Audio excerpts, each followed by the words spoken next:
This section has been decalcified and has stained sections of teeth in their sockets. It complements what you saw in the ground section earlier. Again, the first thing to do is figure out the geometry of the tooth in the section.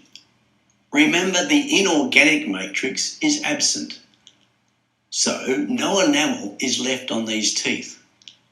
Proof of the almost negligible amount of organic matrix material in that tissue. The empty space where the enamel has been is called the enamel space. In contrast, approximately 30% by weight of dentin is collagen.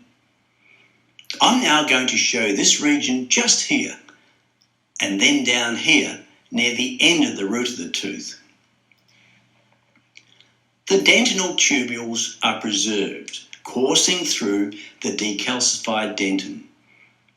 These odontoblasts continue to slowly deposit dentin even during adulthood.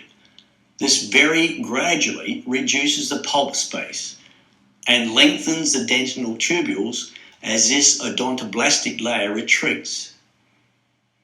Between the mature calcified dentin here and the layer of odontoblasts here, there is this thin zone known as predentin. Predentin is in fact precalcified dentinal matrix, and as such is analogous to the osteoid layer found between osteoblasts and calcified bone. This layer of odontoblasts within the pulp cavity does not form a true epithelium, as is also the case for the sheets of osteoblasts which line the surfaces of bone. Neither of these sheets of cells has a basement membrane.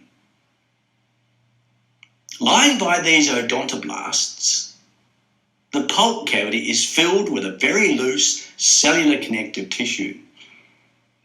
Its blood vessels are unusually thin-walled for their size, as is feasible in this highly protected environment.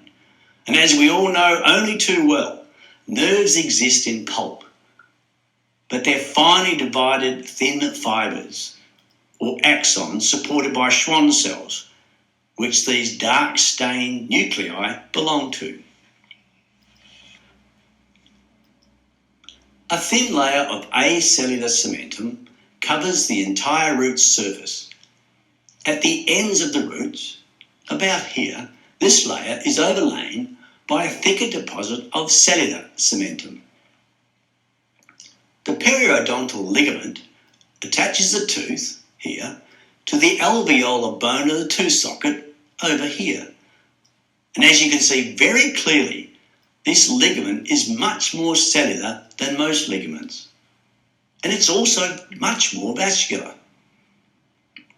The ends of its collagen fibres are embedded in the alveolar bone and in the cementum as so-called Sharpie's fibres.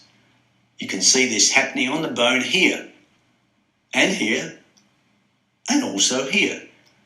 The function of the cementum is to anchor the periodontal ligament to the tooth.